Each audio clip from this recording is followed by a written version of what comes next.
Hey y'all, it's Dr. Shamanda. Welcome back to my channel where we talk about all things mental health, personal finance, and overall strategies to live your best life.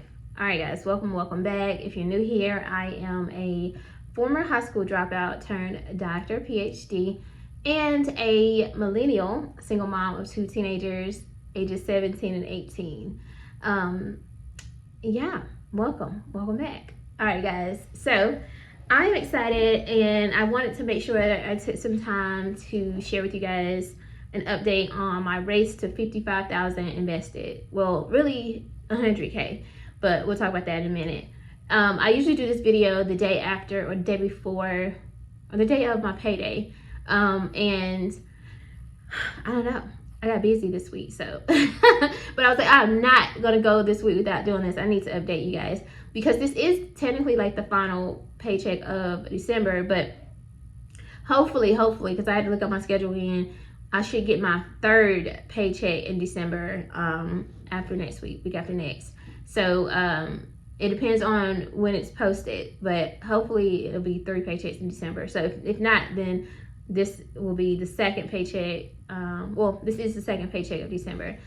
And hopefully I'll be able to add another contribution for December to finish out this year in this goal. So originally, if you've been here, you already know, and definitely check out the series to look at the other videos in the series. But originally my goal for this year, 2025, was to reach $50,000 total invested. And I did. And I'm so grateful for that. So excited. I almost feel like it hasn't fully hit me. Like, I don't think I fully understand like the magnitude of that, and especially in terms of like my long-term goal, or I guess it was a long-term goal to reach 100K, right? And so I'm literally over halfway there. And for me, 2026, God willing, is a year to hopefully cross over to 100K. I'm not pushing, being overly focused on that. If it happens, it happens. If not, and it's not meant to happen this next year, whatever, right? But I'm going to try my hardest to get there, right? But reaching 55,000 for me was a stretch goal, or is a stretch goal technically. That would allow me a little bit more cushion, right? Or a little more leeway to not feel so rushed, because that would mean that I would have to add a whole 50K in 1 year versus 45,000. Obviously matching contributions. We also get like a payout, like a contribution from our company. They give us a certain amount towards our 401k. So there are other things. Of course, I'm also going to be maxing out my Roth. So I'm hopeful. You know what I'm saying? I'm hopeful. All right, so let's look at these numbers. Now, one thing I did do is, if you checked out my paycheck video from this week, these numbers look a little bit different. So one thing I did, and what I think I'll start doing again, is I did not use the numbers in this video. I'm not going to be using the numbers that I used from that Thursday payday, because technically I had not, it hadn't fully updated. And I want to use the Friday numbers, which means that it's had time to update fully, kind of see what the market is, like at the end of the week, which is when I would technically get paid. So Thursday is when I get paid early, like my early payout. And the money hasn't even posted to my account yet technically. I just add like the contributions amount and then use the numbers in my account based on Wednesday night or Thursday morning. I don't want to do that no more. So I'm going to start push this video back to Saturdays, I believe. That way it's fully updated, all that good stuff. Okay. Now these numbers reflect Friday. So my 401k is, as of Friday, was $34,774.38. That is with, okay, y'all, I ran out of space, but anyway, that includes the contribution for this pay period.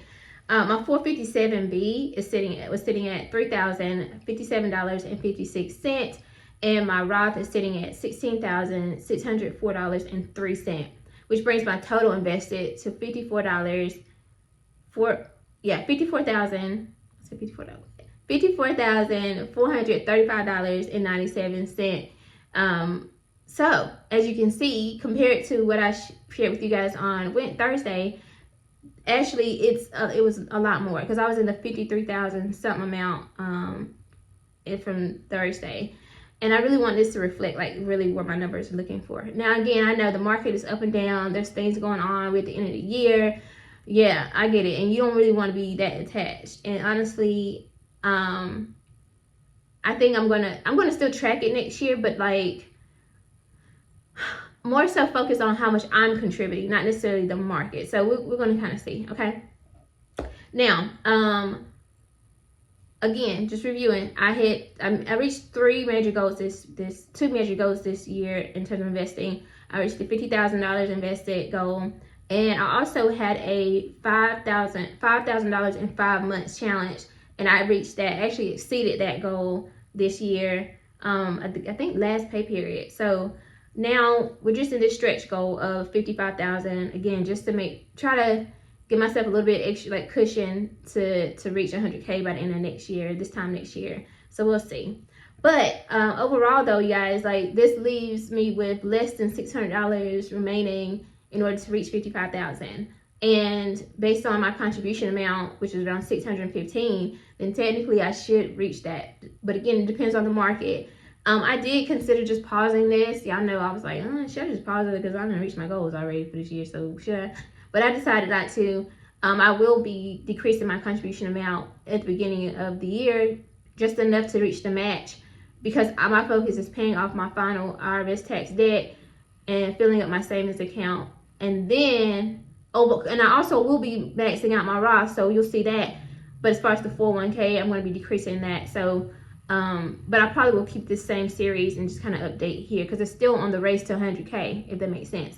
Now, briefly, let me explain why is 100K important to me, because sometimes people are just like, it's not that big of a deal, girl, like just put your money in, let it just flow. 100K for me is important because of my age. Like I'm 37, I just turned 37 last month, thank you God. And if I, based on the numbers, if I reach 100K within this next year, so if I just let that sit and I didn't even add another dollar, I would have 1.something million invested based on the market. We all know there's, things could happen, whatever, we know that. But based on, I guess prior history, if I just let that 100K sit over the next 30 years or so, by the time I retire at 65, 66, 67, I would have 1.something million in there. And that's just letting that 100K sit. So that's why it's important. I want to hit 100K, so that kind of can take that off my brain. Like I don't have to worry about that too much. Like at least I know that like if that just sits there, I'm pretty much good. Because it's also not counting other streams of income that I might still have. Like I probably still have, as I was saying, having my home paid off, hopefully maybe Social Security, all that good stuff. So, whatever, we'll see. If you like this video, like, comment, subscribe, share, and I'll see you guys in the next one. All right, bye.